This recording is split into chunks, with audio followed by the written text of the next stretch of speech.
በስመ አብ ወወልድ ወመንፈስ ቅዱስ አሐዱ አምላክ። እግዚአብሔርን በረጅምና ከፍ ባለ ዙፋን ላይ ተቀምጦ አየሁት።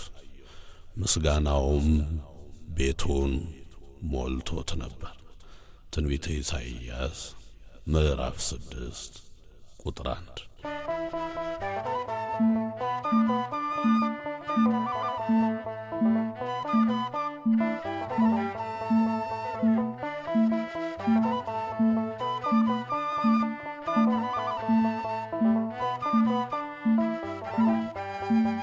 ምስጋና አቀርባለሁ ለቅድስት ሥላሴ ለፍኖተ አበው ለአብርሃም ወሙሴ ስለተፈጠርኩኝ በሥጋም በነፍሴ ስለተፈጠርኩኝ በሥጋም በነፍሴ ምስጋና አቀርባለሁ ለቅድስት ሥላሴ ለፍኖተ አበው ለአብርሃም ወሙሴ ስለተፈጠርኩኝ በሥጋም በነፍሴ ስለተፈጠርኩኝ በሥጋም በነፍሴ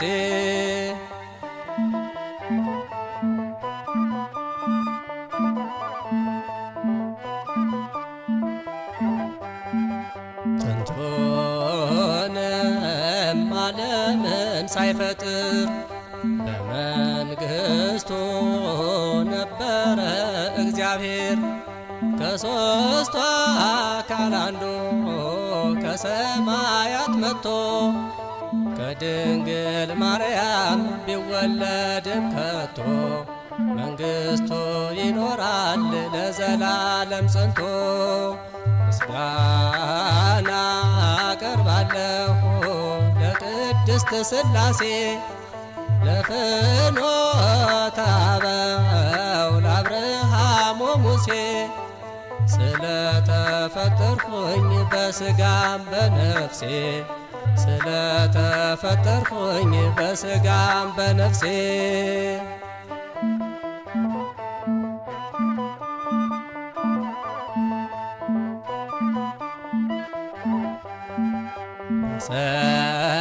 በሰማይ በምድር ግዛቱ እግዚአብሔር ኃይለኛ ነው ብርቱ።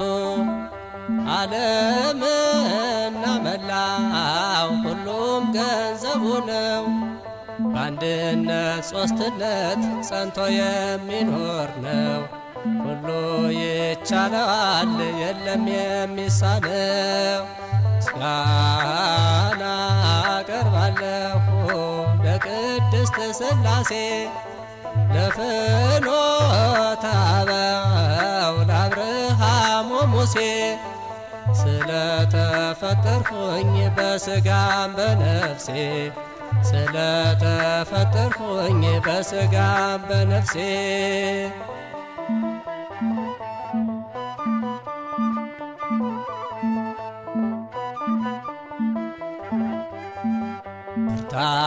ብርታትን ኃይልን የሚሰጥህ በሕይወት በጤና የሚያኖርህ እርሱ ነው ኢየሱስ የድንግል ማርያም ልጅ።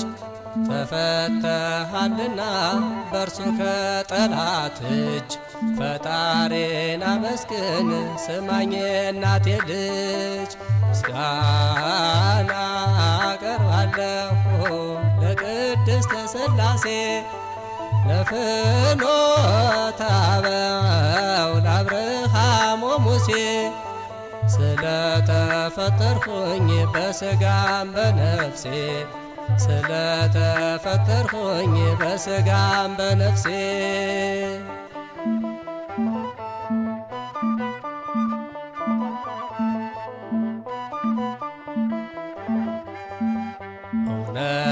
እውነትም ሕይወትም መንገድም ራሱን ተሰዋ ለዓለም የአምላክ ልጅ ከአባቱ ወደ ምድር መጣ በግዞት ያሉትን ነፍሳትን ሊያወጣ ከእርሱ ጋር መሆን እንዲሆን የኛጣ ምስጋና አቀርባለሁ ለቅድስት ሥላሴ ለፍኖተ አበው ለአብርሃም ወሙሴ ስለተፈጠርኩኝ በሥጋም በነፍሴ ስለተፈጠርኩኝ በሥጋም በነፍሴ ምስጋና አቀርባለሁ ለቅድስት ሥላሴ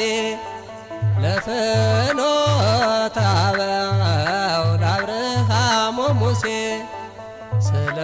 ስለተፈጠርኩኝ በሥጋም በነፍሴ ስለተፈጠርኩኝ በሥጋም በነፍሴ